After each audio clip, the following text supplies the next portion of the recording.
ગુજરાતમાં વિધાનસભા 2022ની ચૂંટણીનો ધમધમાટ જોવા મળી રહ્યો છે અને કેન્દ્રીય નેતાઓ પણ ગુજરાત આવી રહ્યા છે। રવિશંકર પ્રસાદજી આજે ગુજરાત પહોંચ્યા છે, એમની સાથે આપણે વાત કરીશું। प्रसाद जी, खासकर गुजरात का इलेक्शन जो चल रहा है, आप उसको किस तरह से देखते हैं और बीजेपी के लिए ये कितना महत्वपूर्ण इलेक्शन है? देखिए, हर चुनाव हम महत्व से लेते हैं, चाहे मणिपुर का हो या बिहार का हो या उत्तर प्रदेश का हो।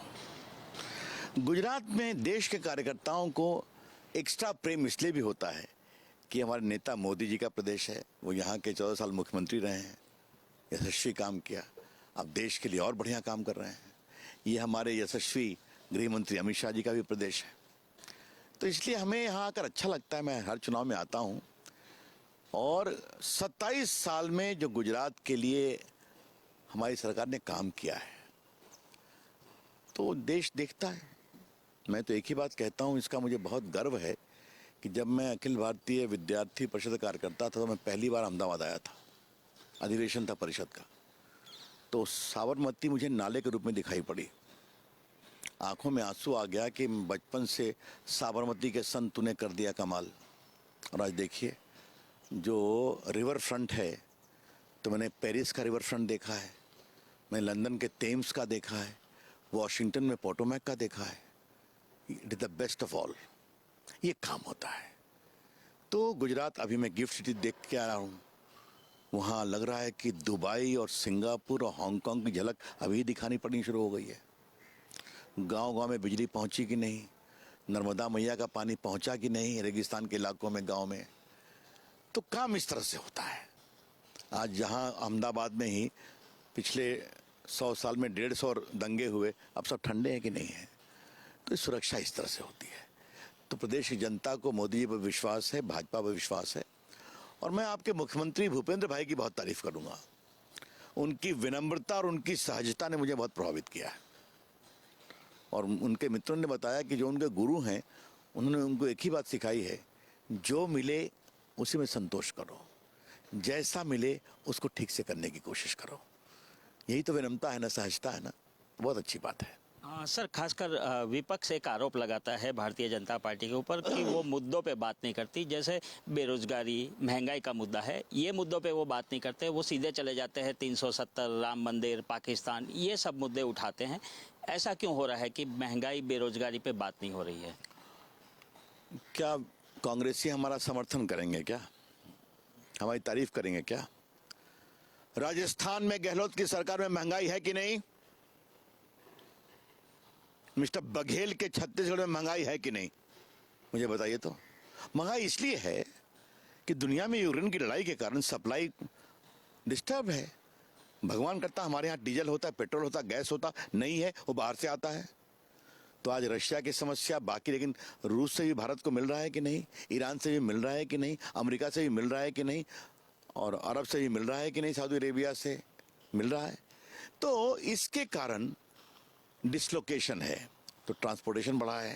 लेकिन भारत में महंगाई की दर दुनिया में सबसे कम है, अमेरिका में, इंग्लैंड में, जापान की तुलना में।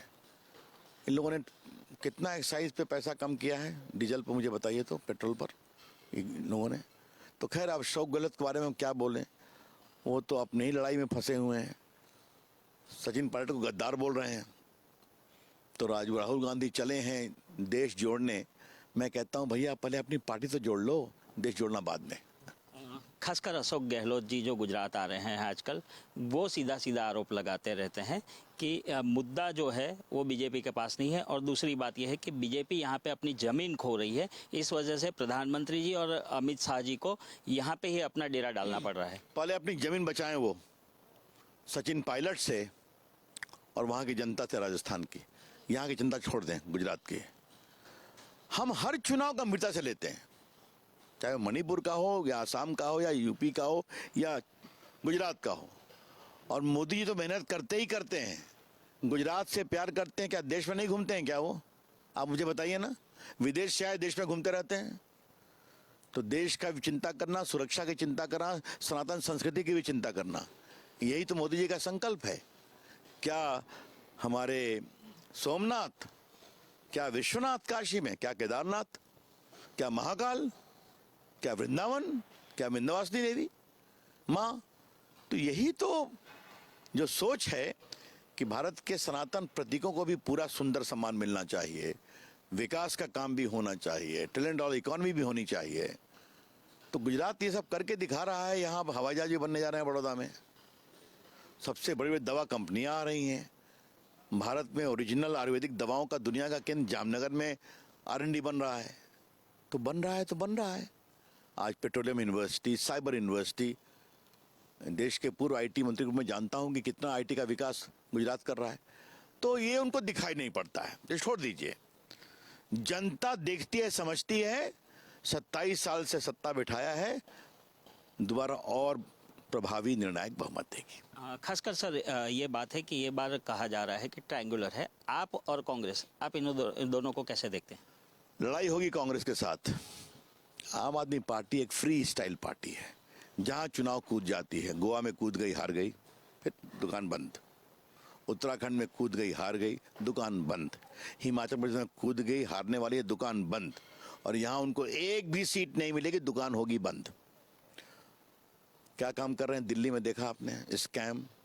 और उनके मंत्री जो हैं सत्येंद्र जैन 6 महीने से जेल में है, मनी लॉन्ड्रिंग के भ्रष्टाचार में है।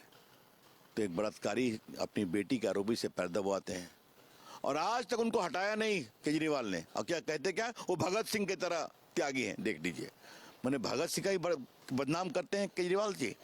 तो ऐसे लोग को कोई गुजरात की जनता सम्मान नहीं देने वाली है। सर खासकर ये देखा गया है, UCC की बात अभी चल रही है, गुजरात सरकार अभी थोड़े दिनों में लाने वाली है UCC। आप कायदा मंत्री रहे हैं, किस तरह से इसका पूरा, और आप एडवोकेट भी है, तो इसको आप किस तरह से देखते हैं पूरा UCC को? आर्टिकल 370 करके दिखाया ना।